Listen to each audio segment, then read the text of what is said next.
Algapur model হাসপাতালটি মরহুম জননেতা শহীদুল আলম চৌধুরীর নামে নামাঙ্কিত করার দাবি জানান আলগাপুর কাঞ্চনপুর জেলা পরিষদ আসনের সম্ভাব্য প্রার্থী বিজেপি নেতা মানিক আহমেদ বড়ভূইয়া।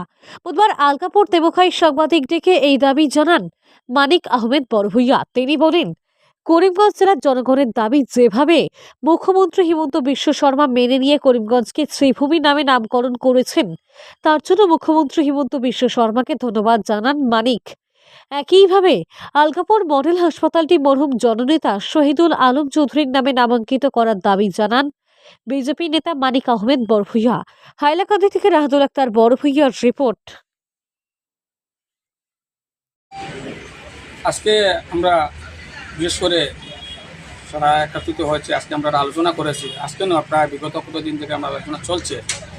বিশেষ করে শহীদুল আলম চৌধুরী যে একজন প্রভাবশালী নেতা ছিলেন, বিজেপির মিত্রদলের নেতা শহীদুল আলম চৌধুরী, ওনার প্রতিষ্ঠান করা আরওয়াই ক্লাবের তরফ থেকে আজকে আমরা মাননীয় মুখ্যমন্ত্রী ওনার কাছে আমরা একটাই দাবি যে মিত্রজোটের নেতা হিসাবে এবং হাইলাকান্দির উপকার যিনার হাত ধরে হাইলাকান্দি ডিস্ট্রিক্ট হয়েছে, ওনার নামে আগলাপুর মডেল হসপিটালের নামকরণ করার জন্য আমাদের মাননীয় মুখ্যমন্ত্রী কর্মবীর মুখ্যমন্ত্রীর কাছে আমাদের জোরালো দাবি যে ওনার নামে আগলাপুর মডেল যেটা হসপিটাল বিগত কয়েক বছর থেকে বিভিন্ন সংগঠন দল সংগঠন দাবি করছে যে ওনার নামে নামকরণ করার জন্য।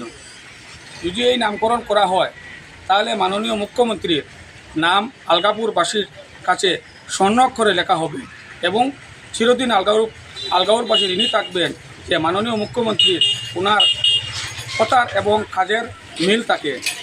যার জন্য আমাদের দাবি যে আলগাপুর মডেল হসপিটালের নামকরণটা যাতে শহীদুল আলম চৌধুরীর নামে নামকরণ করা হয়। তোর সঙ্গে আজকে ওনার প্রশংসা করতে হয়।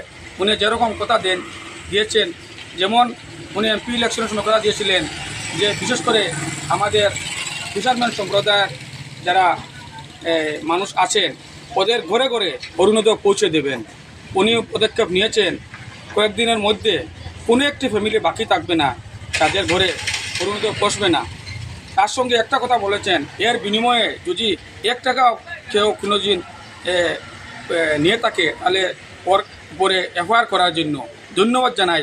ওনার সূক্ষ্মভাবে যেভাবে আসামকে এগিয়ে নিয়ে যাচ্ছেন প্রশংসনীয়। তার সঙ্গে আবারও বলছি, আমাদের গার্জিয়ান মিনিস্টার মাননীয় শ্রী জয়ন্ত মল্ল বড়ুয়াজি, ওনার কাছে আমাদের আবেদন যে শহীদুল আলম চৌধুরী উনি আমাদের মিত্রদল আসাম গণপরিষদ দলের নেতা ছিলেন, ওনার নামে নামকরণ করার জন্য আমাদের দাবি এবং আমরা ওনার কাছে ঋণী থাকবো এবং মাননীয় মুখ্যমন্ত্রীর নাম স্বর্ণাক্ষরে লেখা থাকবে আগলাপুরের জনসাধারণের কাছে যদি শহীদুল আলম চৌধুরীর নামে ওটা নামকরণ করা হয়। করিমগঞ্জের নাম পরিবর্তন হচ্ছে, এ নিয়ে কি বলবেন? করিমগঞ্জের নাম যেটা পরিবর্তন হয়েছে ওটা করিমগঞ্জের জনসাধারণের দাবি। যদি করিমগঞ্জের জনসাধারণের, এটা কোনো মুখ্যমন্ত্রীর ব্যক্তিগত কোনো ডিমান্ড নয়, করিমগঞ্জের জনসাধারণের দাবি ছিল তাদের এই ডিস্ট্রিক্টের নামটি নামকরণ করার জন্য, চেঞ্জ করার জন্য। যার জন্য প্রথমে এই করিমগঞ্জের প্রথমে নাম ছিল শ্রীহট্ট, এখন হয়েছে শ্রীভূমি। শ্রীভূমি অত খারাপ নাম নেই, কারণ প্রত্যেক নামের পিছিয়ে শ্রী থাকে। শ্রীভূমি সম্মানার্থে দেওয়া হচ্ছে শ্রীভূমি। এতে আমরাও মুখ্যমন্ত্রীকে অসংখ্য ধন্যবাদ জানাই যে করিমগঞ্জের জনসাধারণ যে দাবি ছিল তাদের ডিস্ট্রিক্টের জেলার নাম বদলি করার জন্য উনি এটা ডিমান্ড ফুলফিল করে দিয়েছেন। সেই সঙ্গে আমাদের দাবি, আমাদের আলগাপুর মডেল হসপিটালের যে স্বনামধন্য নেতা ছিলেন প্রয়াত শহীদুল আলম চৌধুরী, জোটের একজন দক্ষ নেতা ছিলেন, ওনার নামে মডেল হসপিটালের নামকরণ করে যদি দেওয়া হয় তাহলে আলগাপুরবাসীর কাছে স্বর্ণাক্ষরে মাননীয় মুখ্যমন্ত্রী শ্রী হেমন্ত বিশ্ব শর্মার নাম স্বর্ণাক্ষরে লেখা থাকবে।